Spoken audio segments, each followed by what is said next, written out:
You are the front. We roll. And all y'all doing explicit you content. Come find me. I'll hit you with a potion, man. All we do is grind.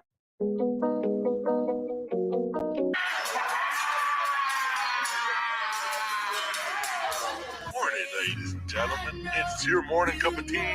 Oh, don't tell me what, tell me who. And Yep. brain jerk fellas, pillars of the community. I'm honored to be here, Yep. but They're the Wu-Tang Clan as shit gets deep. Their actual superpower is something called the synchronicity wave.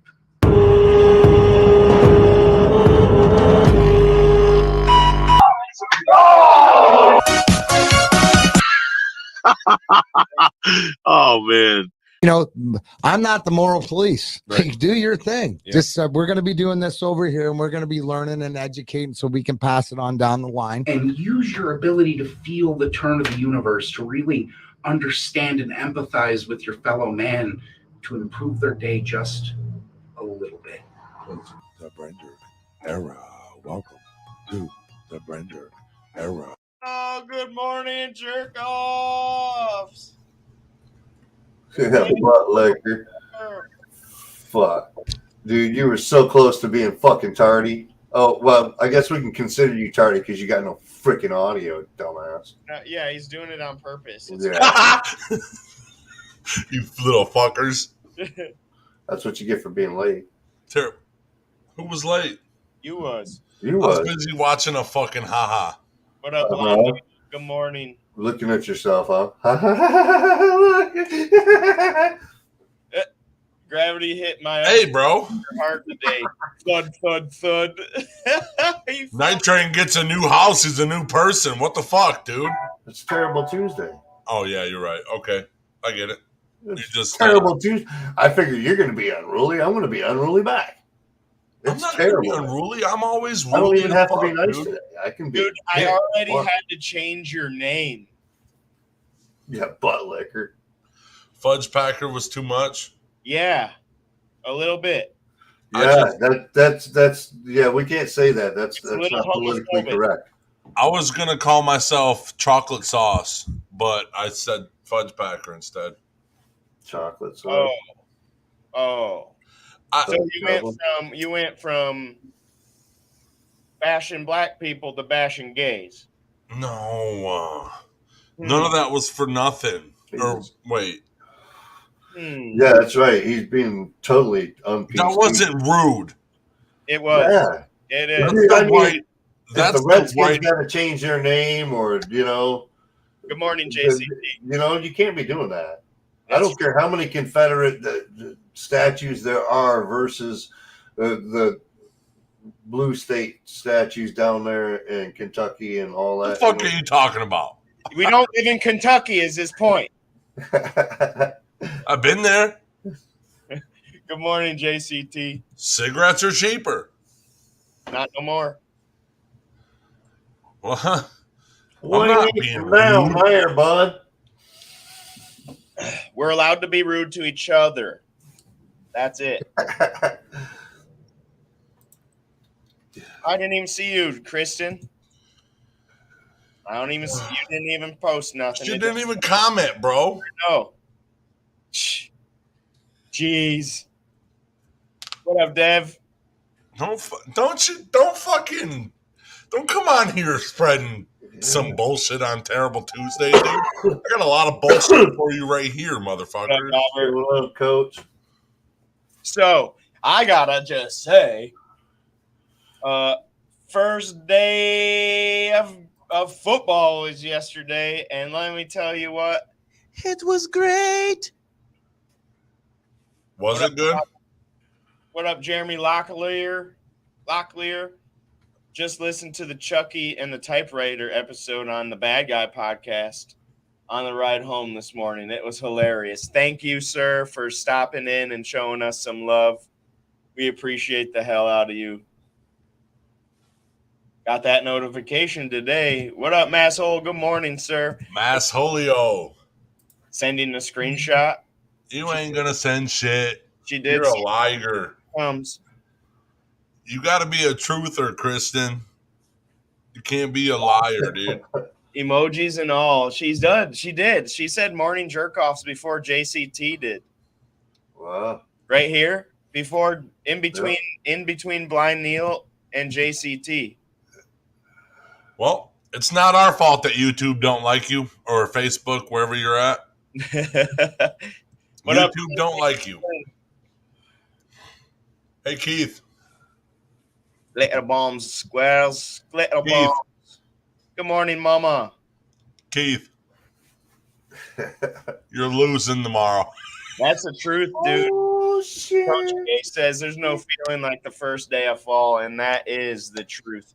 It was 76 last night, man. It was a beautiful night, brother. Good morning, CSO. Yeah, well, it's gonna warm back up this week again. Damn it! It was supposed to stay down in the like fucking below 80, and now it's gonna jump back up a little bit. It looks like. CSL, you said good morning legends when it should have been good morning legend and two co-hosts. And you see who is behind the mask right now. Legend, co-host. Doesn't matter. I quit. Tomorrow, Wednesday 27th at 4 p.m. Well, You guys are done, dude. Let's just start at 2 p.m., okay? You're done, obviously. Look at the screen.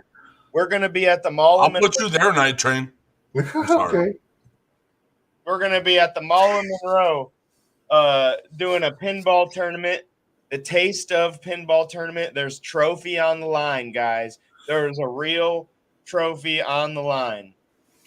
And then at 4 o'clock, we move from the Mall of Monroe and we head to the Brain Jerk headquarters, where we will be 6 people deep in the big box eating competition. 6. Oh my gosh. Yep. 6 people will take on an individual box by themselves. And I'm going to be honest, T-Rup's the only one I think is going to come close to finishing it. Oh, we got squirrels saying T-Rup's going to crush them. Then the next thing we do is we go over to Royal Millet at 6 o'clock, and we film the finale of Taste of at the Spanish Bakery. And dude, it's the best Danishes you've ever eaten, I promise you. When did I get my nose pierced? About a month ago, I think. Oh. Keith says, can't wait to embarrass you and make you cry. Woo! Like a baby in front of all your friends and family, Tyler. He's going to crush them all, 6 people deep. Yeah. What up? What up? What up? Dread King Logan's in the house. Deep. That is deep. He says Big Kaz is winning. Don't even think about anybody winning. Dread King is spoken. Look at this. We got fanboys coming up in the chat now. All over the place. The fanboys are showing up. Tour of the new studio while I'm home. Well, come on, Ma. Yeah. The next day we go to IW. You're repping my homeboy. Yeah, that's right. That's right. Big Kaz from Pro Wrestling Edge. He put out a good promo bashing T-Rup and how we don't have faith in T-Rup, and that's why we didn't sponsor him. But that's okay.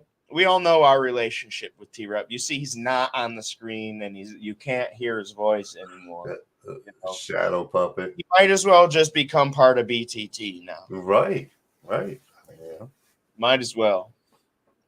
So the next day, we got IWR comes to town, and Mr. Dread King Logan, who you just saw, Verdi here, he is going to defend his heavyweight title.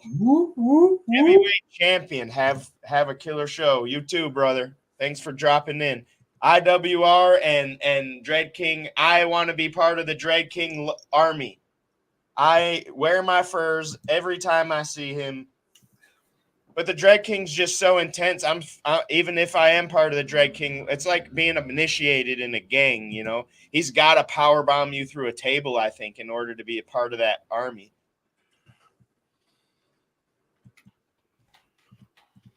Where is this banner? Let me pull this back off. Boom. And that's what I deal with right there. Right there. Number 1, Starve, Brain Jerk.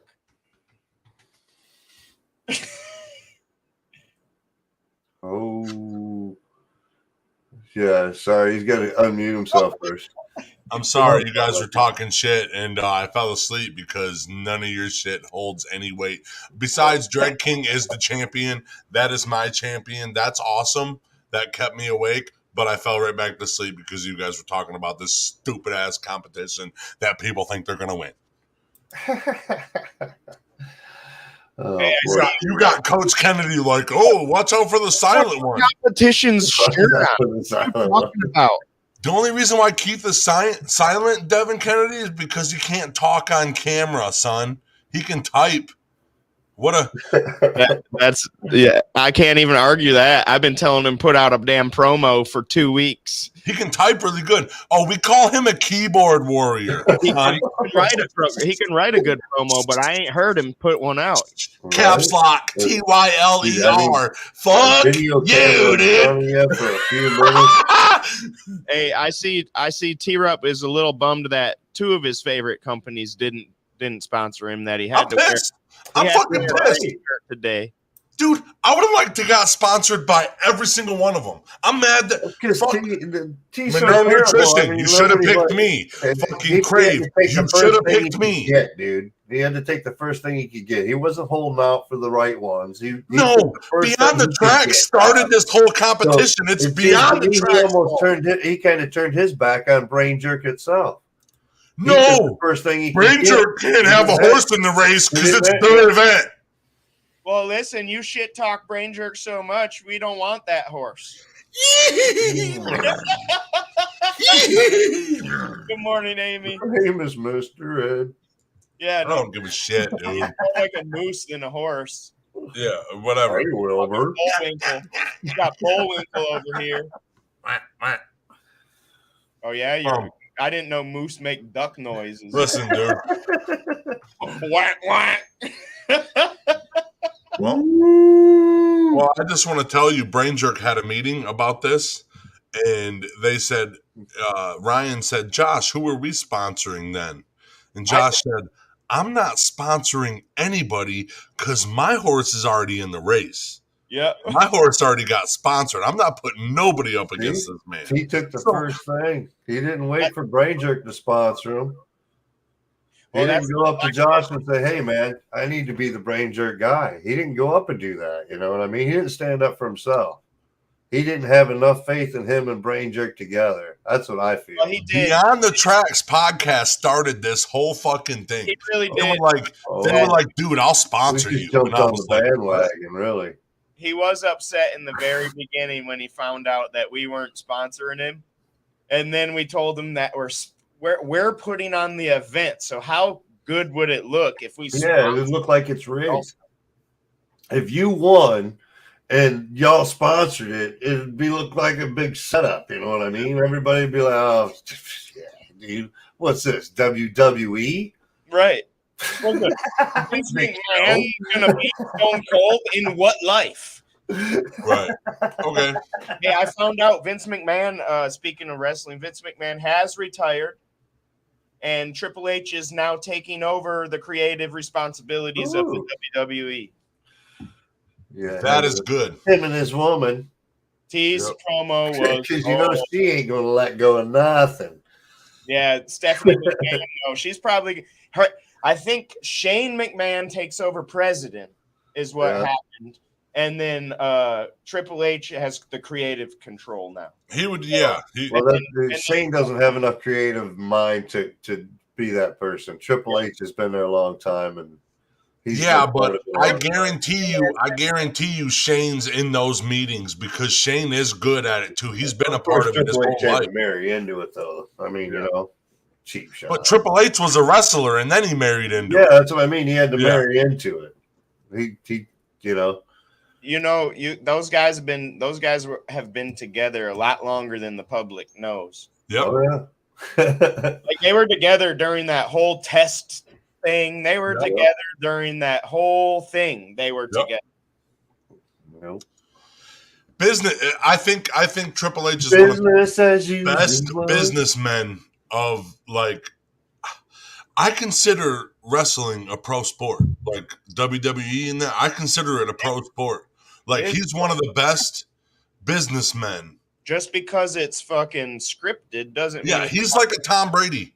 Let's just put it that like I mean, there's a lot of good wrestlers and shit like that, but he's like a Tom Brady. No, he's not. He's not the best that ever did it. Oh no, not by. But I'm. Tom Brady is. Don't you dare! Maybe he's in the top 10 or 15, but he's not number 1. Who's number 1?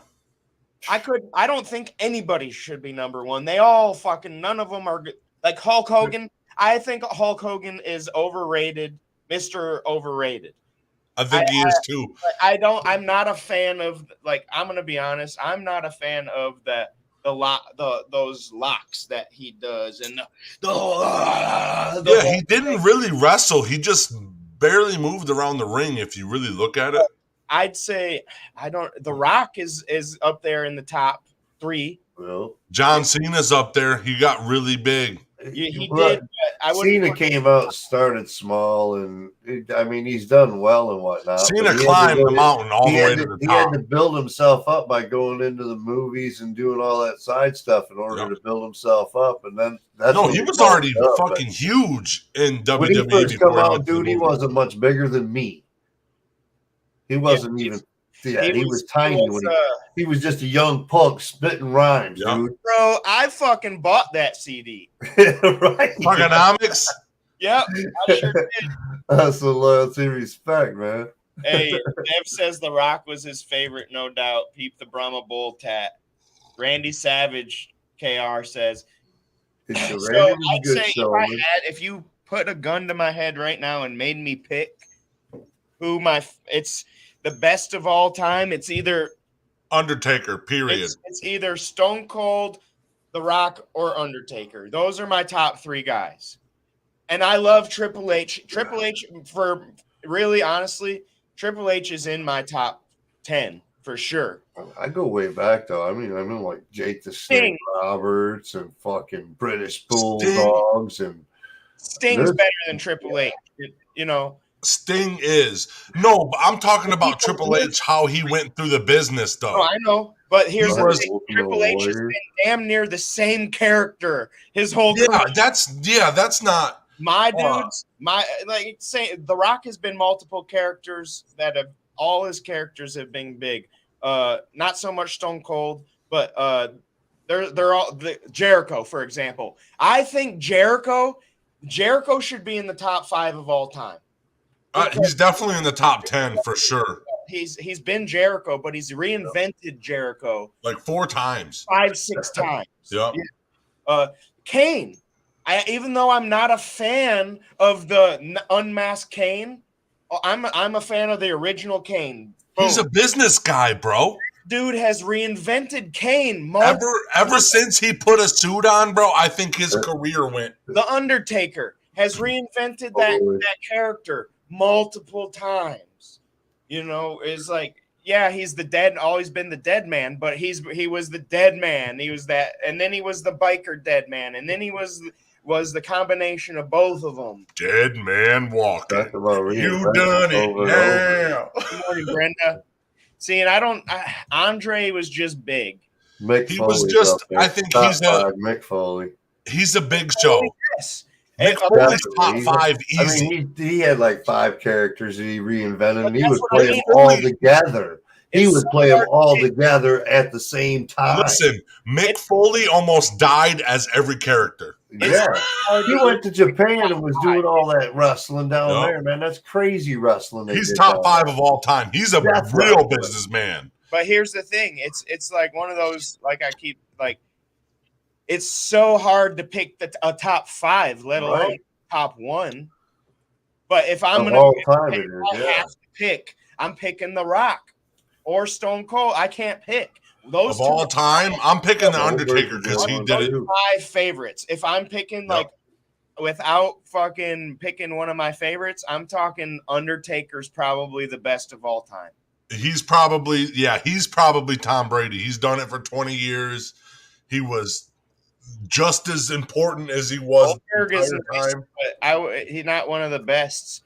See, another thing that I look at is like, okay, how many promotions were you in? And were you if you were in WCW and was a major star, but then come to the WWF and then became a major star? Jericho.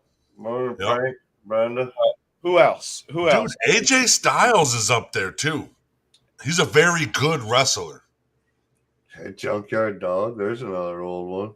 But He was a good wrestler. let's get See, to that's this. the thing, though. I mean, there's so many eras and styles from the day. It's revolutionized so much differently along the way.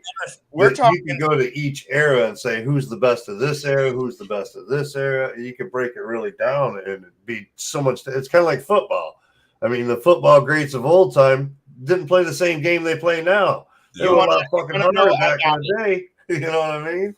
Best of all time, we're talking character and skill. Yep. Best of all time, Rey Mysterio. Oh, 100%. Best wrestler of all. He was so athletic, He's still dude. there. He's Still athletic. He's still there. And he's still doing the same shit at like He's 60 something years old. Yep, he's reinvented that character over and over. New masks. Now he's in there coaching his boy and whatnot. And him and his boy are good as fuck, bro. Yeah.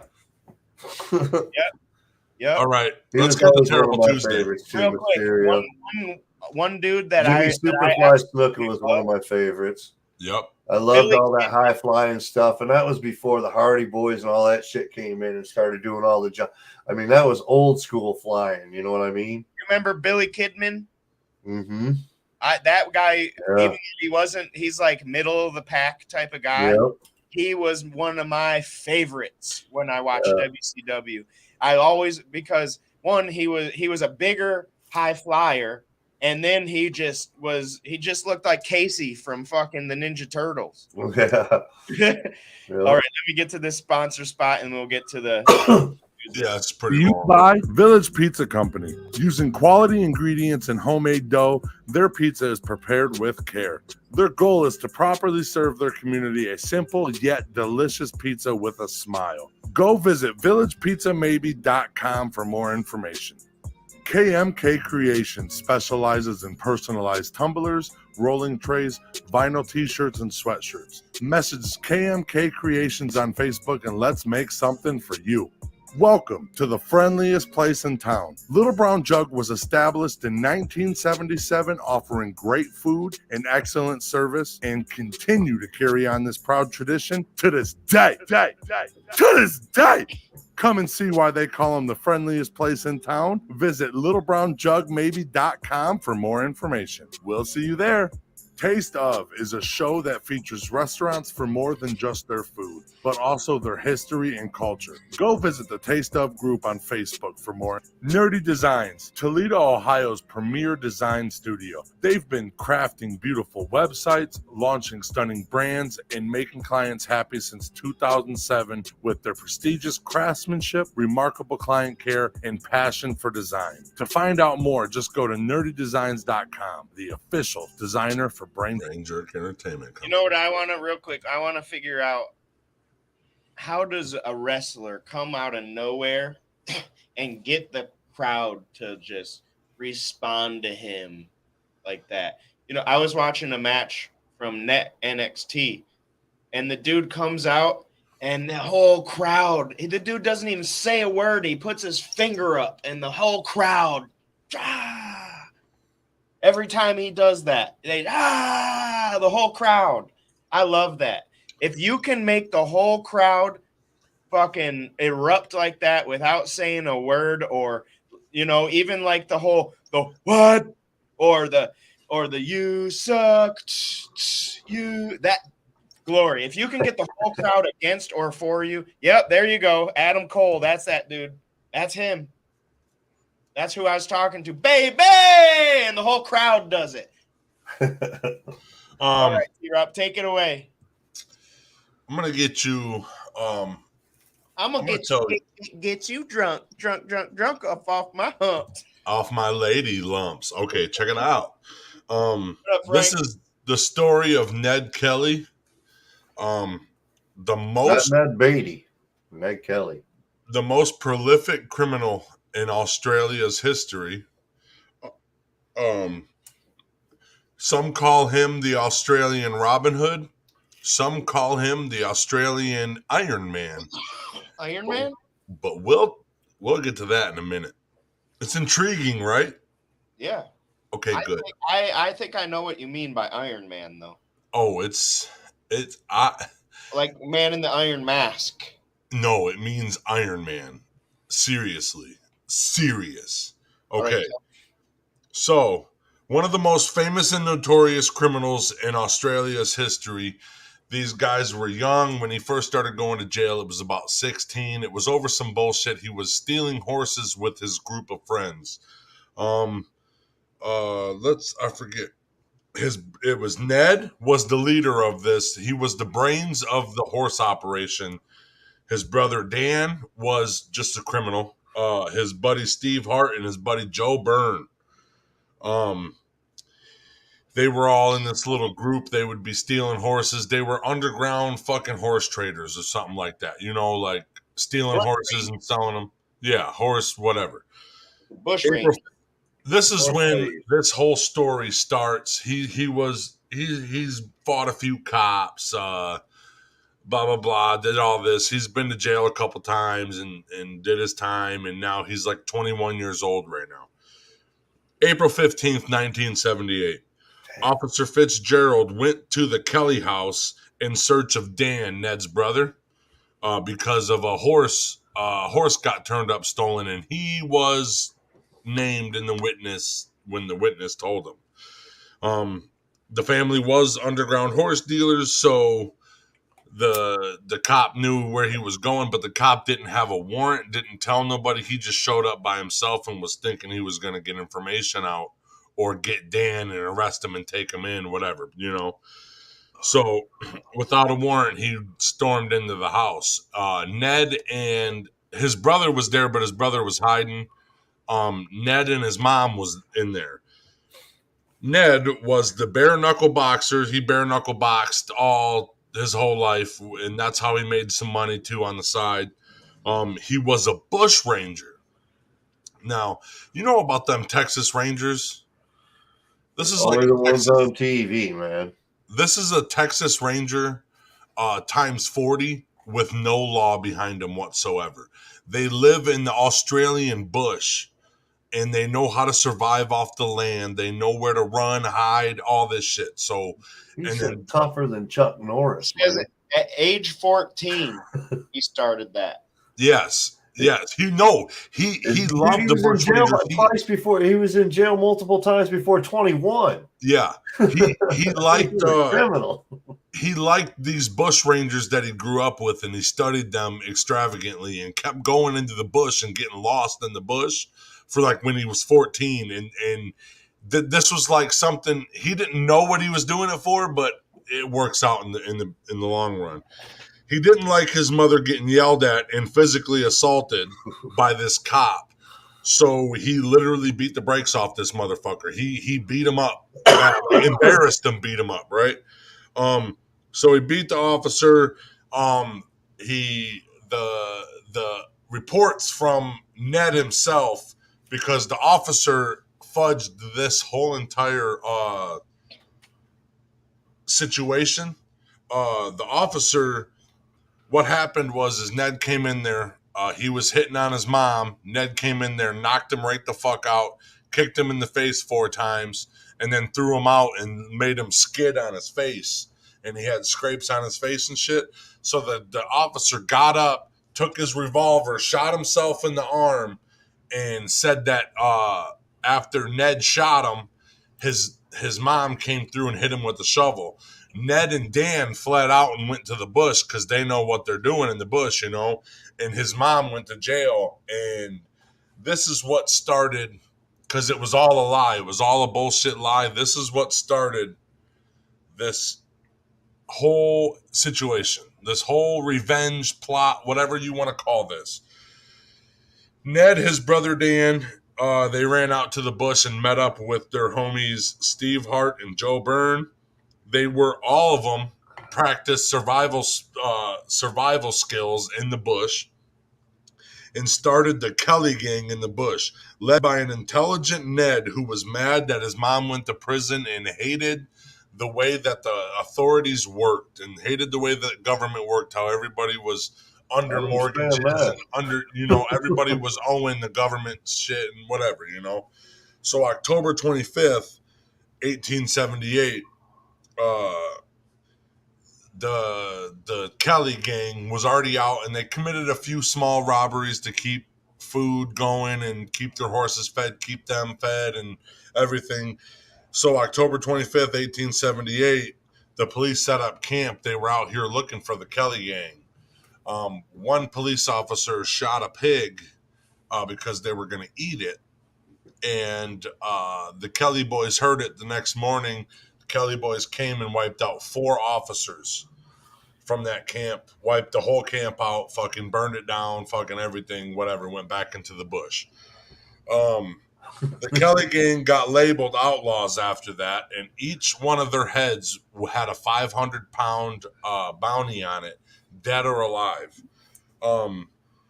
So once this bounty came on, everybody was looking for him, but nobody could find him. All the authorities were looking for him. None of the people were looking for him because they knew that Ned got wrong. He was being Robin Hood. He wasn't stealing and hurting people. He was just taking what he needed. And like, hey man, feed us, whatever. So the survival experts played a fun game of cat and mouse while robbing small towns for money, and some of the towns wanted to even support Ned and his gang for the wrongdoings he was given by the lawmakers. They were hiding them. They were watching out for cops, feeding them, giving them money. They were putting the cops on the wrong trail for the fucking gang. And while the gang was in their town, they were telling them, oh, they're over in Albuquerque. And them motherfuckers falsifying documentation to a police officer. Uh-oh. But, yeah, there's a lot on this one. This is what was going on for a long time. These people, he was being a Robin Hood. He was literally going, and what he would do is he would go rob these places and he would tell everybody his story, and they would get to know him personally instead of the cops saying he's a piece of shit. So December 8th, 1878, the Kelly gang held up a sheep station, which had 20 employees. They had food. It was like a giant farmhouse, for everything. And they held up a sheep station, and all Ned wanted was a place to rest, food for him and his horses, and he held 20 sheep station employees for ransom for a whole night and left without any harm, right? So he made these people cook food, and he thought it was poisoned. So he fed all the other people and then ate. His crew ate.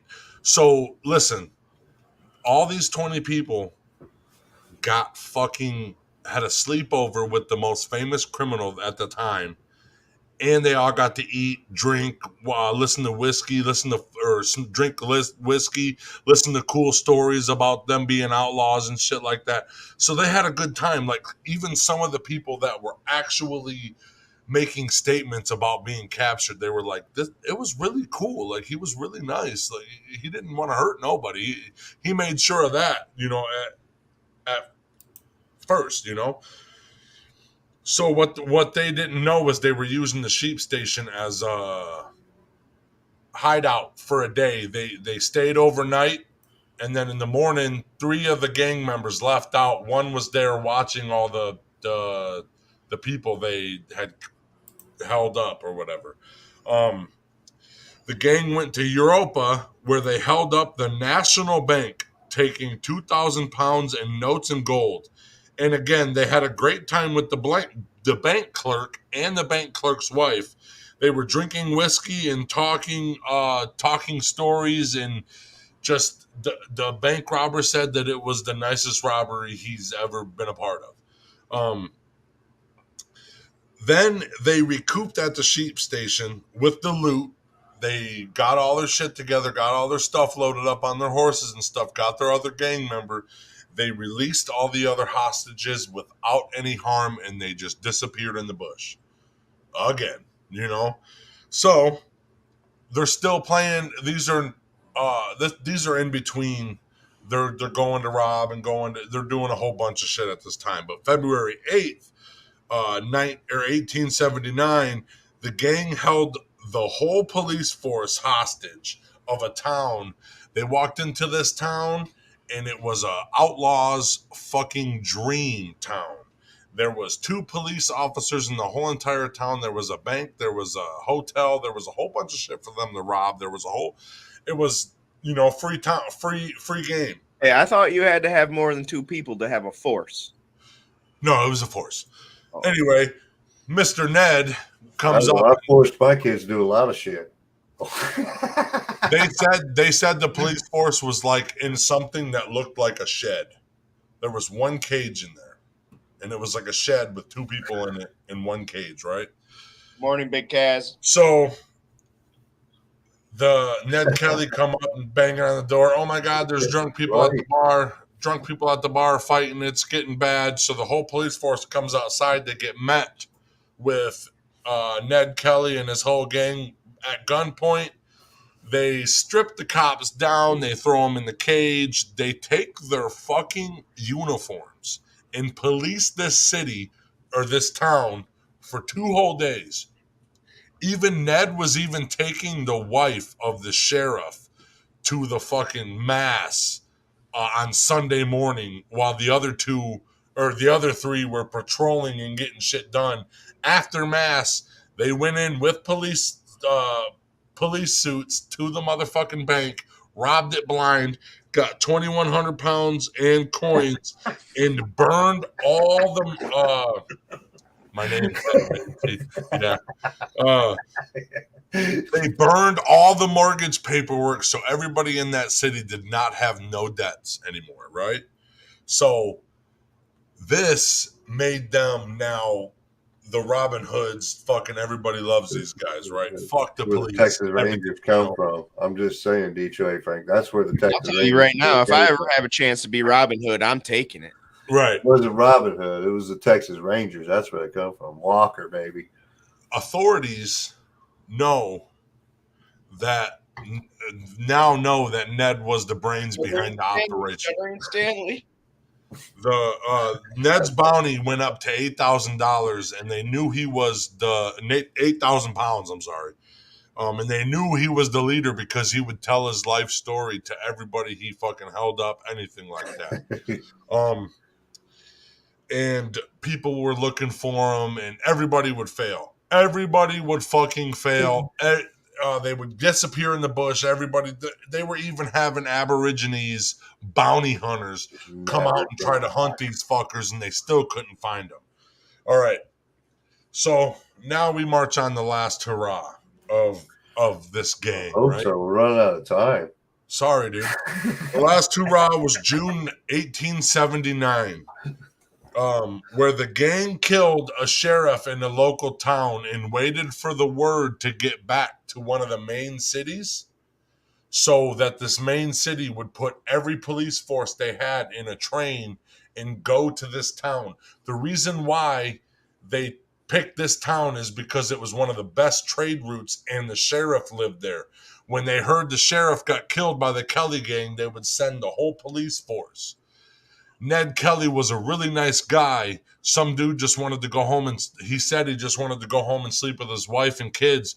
His brother was on the police force, and he hurried up and rode and told his brother that the tracks were sabotaged to help the train derail, and it was going to kill all them.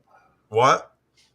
He snitched? Yeah. No, a guy that he let go because he's a nice robber.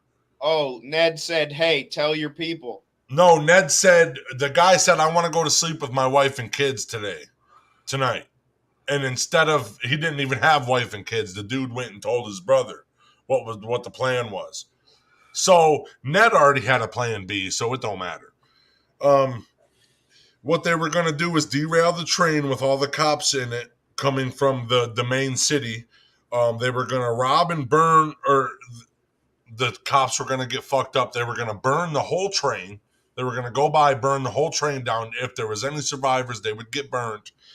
With all the police out of this main area, they would go to government buildings, burn them all down, release everybody's debt in the whole entire world, or in the whole entire area. I'm sorry, not the world. The cops were tipped off about the derail. So what they did is they went slow over the sabotage part of the train tracks and got through it. That's what made Ned go to plan B, because the train didn't arrive on time. The train was 20 minutes delayed eventually. So Ned's plan B kicked in before they held up into a fucking hotel. And Ned, his plan B was to make an Iron Man suit in 1879. He literally made rounded off steel, lead, a whole body armor. But one thing, he knew the cops were going to shoot only at all the way from his knees up. So he didn't get anything else under his forearms, right? He's in a dark hotel with they cut the lights out. So, he's, and there's going to be, it's a gunfight. So, and it's all black powder. It's going to be smoky. So you're only going to see the top half, and they're going to try to shoot him in the head, right? So there was a big giant gunfight. This whole police force, I'm talking like 150 cops against 4 guys. They were holding them off. The other men didn't have Iron Man suit. Ned Kelly walks out with the Iron Man suit on. Literally, there's accounts of this happening. There was bullets bouncing off of him, and all they were doing was denting the armor that he was having on. And it was lightweight. It was only 100 pounds altogether, and you could not shoot through that motherfucker. Ned walked through with 2 pistols and walked through this gunfire and just kept shooting cops. These cops were running away. A cop got shot in the leg and he fell down on the ground. And he found his opportunity. He was under all that smoke, all that black smoke. Seen Ned's naked ass knee with only pants on it. And he fucking took his slug barrel shotgun and blew his fucking knee and hip off. And Ned survived. So they hurried up and grabbed Ned and got him out. The other 3 ran and hid in the hotel. They already had hiding spots. They're bush people, bro. They know how to hide, right? So you know what the police force did? Instead of looking for them, they just set that building on fire. They were going to smoke them out. The wind picked up and fucking set the whole building ablaze, burnt them all to shit. The only way they could identify the bodies is by the size of them, how tall they were. So they could have never died. Ned ended up going to jail, and I think it was like a 2-month trial, and 8 days after his sentencing, he got hanged. The last thing he said, he was going on the gallows, and he said, "Wow, you guys have a really pretty garden in your courthouse."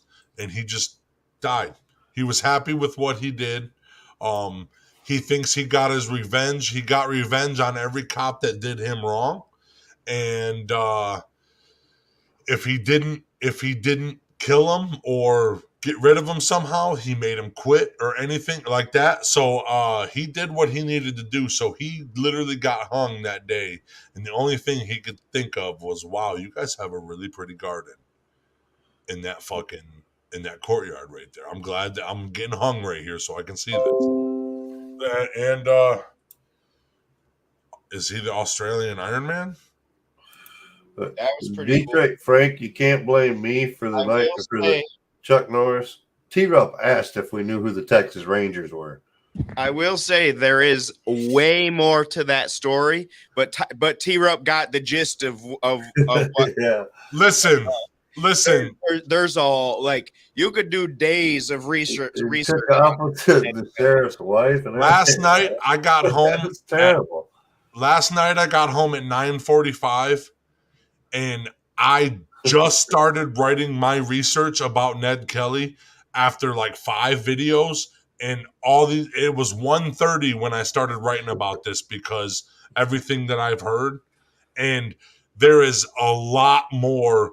There's a lot more to him growing up. I was just telling you about the terrible shit he did. Like There's a lot more of him. He was What? arrested from the age of 14 on All the time. for That's many, what they said. many. By the time he was 21, he'd been in jail multiple times. Dude, Like stealing pigs or stuff like that. he was pretty much stealing cattle. Cattle thief. Yes, he was everything. Stock thief. Yeah, I know. Cattle or pig or chicken or your neighbor, your daughter. Oh, he was stealing anything. That's a big one. You buy 8 Mile Vodka, premium vodka, official sponsor of the Detroit Pistons and Brain Jerk Entertainment Company. 2021 SIP Award gold medalist. Born in Detroit. Go visit 8milevodka.com for more information. Crazy Squirrel Graphics. He's a freelance graphic designer that can make posters, flyers, and other graphic designs for events, parties, mugs, t-shirts, and anything else you need. Official graphic designer for the IWR and the Monroe Pop Fest. Go check out Crazy Squirrel Graphics on Facebook. Pro Wrestling Edge. 5 wrestling fans, Dan O'Mac, Brokowski, Nick DeGooch, Big Kaz, and Jaybird talk about wrestling and more. These guys bring a different edge to pro wrestling. Go check out the new beginnings at ProWrestlingEdge.com. We Handle Candles is a local business dedicated to making your home or your business smell outstanding, offering great scents and even better moments. We Handle Candles. Earth dweller of the day. Earth dweller of the day. This is the earth dweller of the day. The day. See what's walking on this earth. Crawling on this earth. Okay. What is the earth dweller of the day? What? It's a butt sniffer saltwater crocodile. Jeremy Locklear. My love for flowers started when my mom had way too many indoor plants growing up, and my dad was a very good landscaper, and we always had a pretty garden, and it was just kind of bred into me. I like plants a lot. I don't know. This is the saltwater crocodile. This is also one of the most terrifying things in Australia, just like Mr. Ned Kelly. This thing lives up to 70 years, guys. This is 70 years of terrorizing. Males reaching lengths of more than 23 feet and weighs over 2,200 pounds. That's more than the saltwater croc. What? That's more than the length of 3 grown men. Yep. The saltwater croc is the largest reptile on the planet and is a vicious predator in its range. It'll eat whatever the fuck it can grab, bro. Anything. The females, on the other hand, only get 10 foot and about 330 pounds. So it's like, yeah, it's like fucking me and Jess. Big giant fucking dude and a little tiny like, hi, I'm his wife. Her 20-piece nugget. Yeah, 20-piece nugget and a shake. This saltwater croc lives in brackish water and full salinity water near the coasts and the estuaries around the world. That's a fucking nasty fucker. Like I said, it eats a variety of species, anything it wants to fucking grab. This is out of a helicopter. Look how big that fucker is out of a helicopter, bro. It eats a variety of species. It'll eat crabs, fish, birds, turtle, pigs, buffalo, and even humans. It's known to hunt humans. It's not trying to hunt humans, but if you're in its territory, it will fucking eat you. You were just there and I was hungry, mate. Right. This giant apex predator is unrealistically territorial. It'll fucking kill anything in its territory. It does not care. It knows it can eat you and it will try. I promise you. It's able to communicate through barking, hissing, growling, and chirps. This is how it gets the fucking other crocodiles out of that motherfucker. The deeper the growl, the more issue you have. So if you hear a growl in the water, bro, just leave. They have 66 teeth on average. They're 13 centimeters long, and they have the most powerful bite force in the world today, period. Known to show aggression towards people, responsible for several dozen attacks every year. It's like 20, 30 attacks each year of these like that's a lot, dude. The female lays about 50 eggs at a time, and she protects the nest all the way until they hatch. When the hatchlings crawl out of the little nest that they have, they get up in mom's mouth, and they get escorted, bust to the water.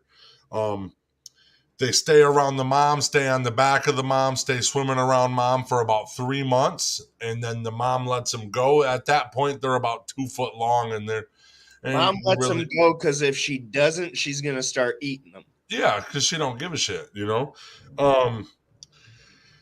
The temperature of the nest. What? I think it's funny how certain animals like this, they'll care for their young all the way to a point, and then all of a sudden, now they're hungry.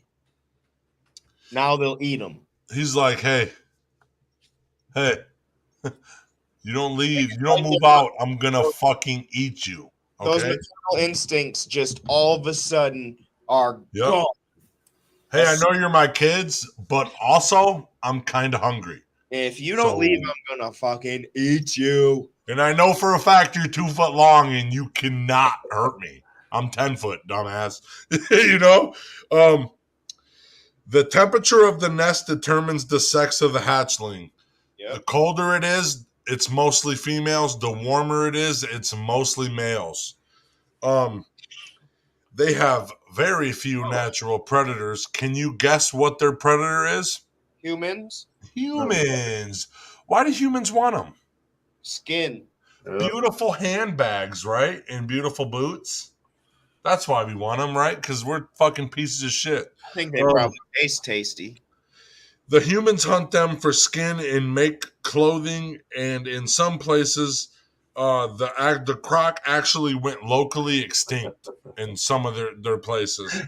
So the efforts of Australia and other places making them legally protected, along with these efforts and monitoring the population and making sure that their territory isn't getting established or civilized or whatever you want to call it.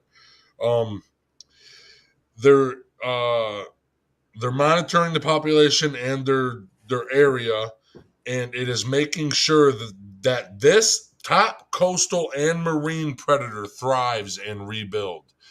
Because that's a male and a female. Go back a little bit, Josh. Look at the size difference. Look at that. Which one's the male? Which one? The little one or the big one? The giant one, dude. He's sleeping, bro. Look at him. He's like, bitch, leave me alone. I gave you what you wanted, girl. Leave. Sorry.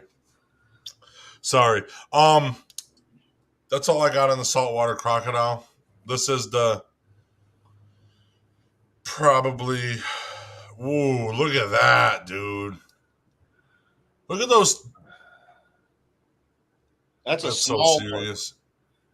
Yeah, that's a little one. It's a 12-footer. Oh, look at those babies. They're saying an average of 30 attacks per year. Around. And sharks are 73 attacks per year versus a crocodile. And sharks are like all over versus a small area like the saltwater. Yeah. So actually, they live in a lot of areas, but it's like mostly around the Australia. That thing was bigger than that shark. Dude, it eats sharks. Right. It said it'll take care of what is that, a tiger shark in no time. These animals. Every animal there is. They say the big 23-footers grab a buffalo by its face and drowned it, Yep. and then eat the whole bitch.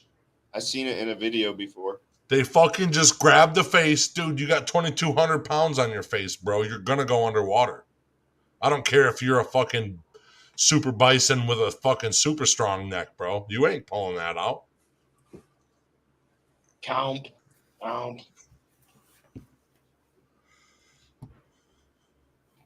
I bet we can knock the attack on humans down a lot. Just do one thing.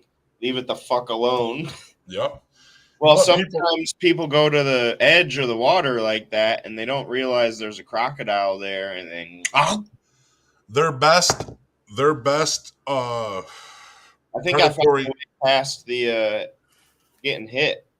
Their best predatory instinct is ambushing from under.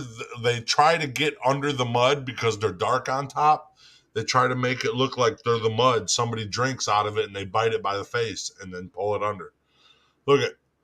Oh. Oh my God! It ripped that whole thing in half.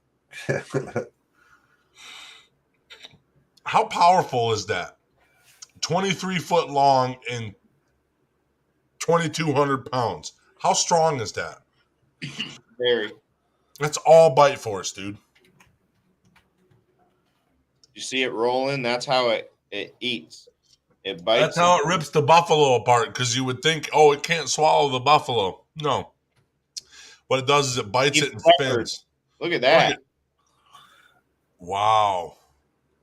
Is that a penis? 3,700 pounds per square inch. A bite force. Bite force, 3,700 pounds. Dude, that's snapping your arm off without him even biting as hard as he can. Average car is about 3,000 pounds. So the strength, the weight of a car per square inch. It's ripping your arm. It's snapping your arm off, and it's going to be so quick and so clean you don't even feel it. Anyone want an alligator sandwich? That'll be the best thing for you. Oh. Gator's pretty delicious. I've never had crocodile though. The problem with this alligator is if it does get a hold of you, it's going to spin and it's probably going to rip off a lot more than just your arm. That's it bellowing. It's not a gator.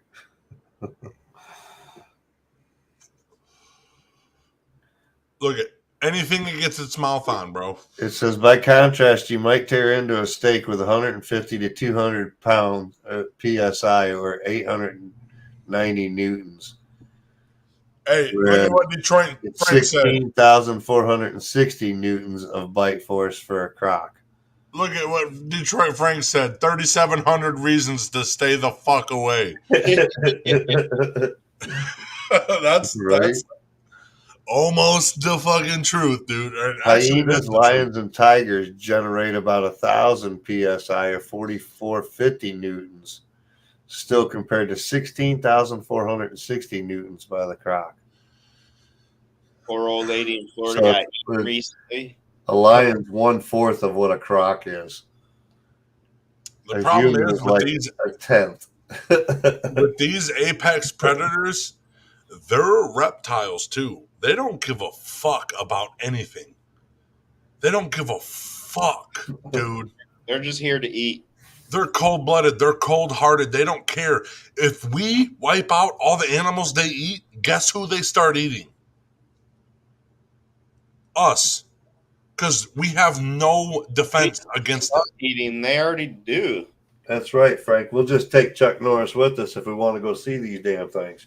Dude. Who's protecting the dog until into the pond, and the croc chomped the old lady. Hey, dogs fish food at that point. Shouldn't have been swimming. If I'm being honest, I don't care. Yeah, kind of. Keep your pets in a fenced-in area. I bet the dog got out and started barking at it and probably still got eaten. If you care enough about your pet, you'll keep it in a fenced-in area. Yep. That's what it comes down to. Yep. Fucking, where's Fido at, babe? Fucking gator. Way he can't eat you. Yep. The dog lived. The dog lived. She saved that dog's life. But the crocodile was like, 3-pound dog, 140-pound human. Delicious trade. Come here. Come on. The dog was a snack, was an appetizer. The human was a full course. The lady didn't make it so well. That is a Dog fucking. was okay. Not crocodiles, but alligators in Florida, right? So Yep. it doesn't matter if you come out of your front porch and there's a gator by your truck door. You're not allowed to shoot it. Yep. You're absolutely not allowed to shoot it whatsoever. Have to have a license in order to kill it. And you have to kill it properly by their law. Which means you have to do it a certain way. Hey guys, I'm going to be late to work today. Why? I got a gator outside. Well, that's happened. That's happened to my sister, and things happened, and the police got called, and then next thing you know, that they gave them the tag and stuff, but it was one of those oh my god situations. This is what could have happened.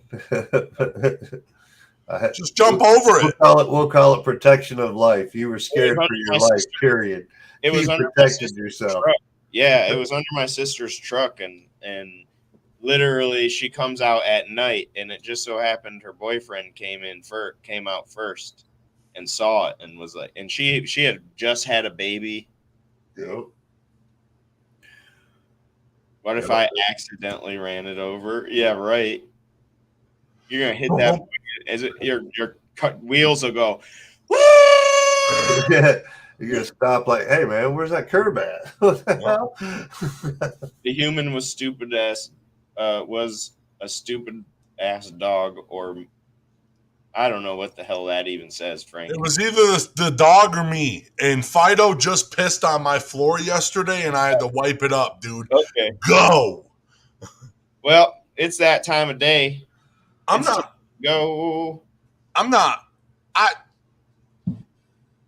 Terrible Tuesday. This is clap on. I put a ladle on my ass for you. Oops, wrong one. Butt sniffer. Yeah, he's a butt sniffer. He needs something different. We'll see you tomorrow for a Wacky Wednesday. And don't forget, if you're in town tomorrow, prepare for Brain Jerk. Pinball tournament at 2 p.m. at the Mall of Monroe. 4 p.m. eating competition. 6 p.m. filming taste of. Let's go. Get in my belly. Woo, Big Kaz, you ain't shit. Keith, you ain't shit.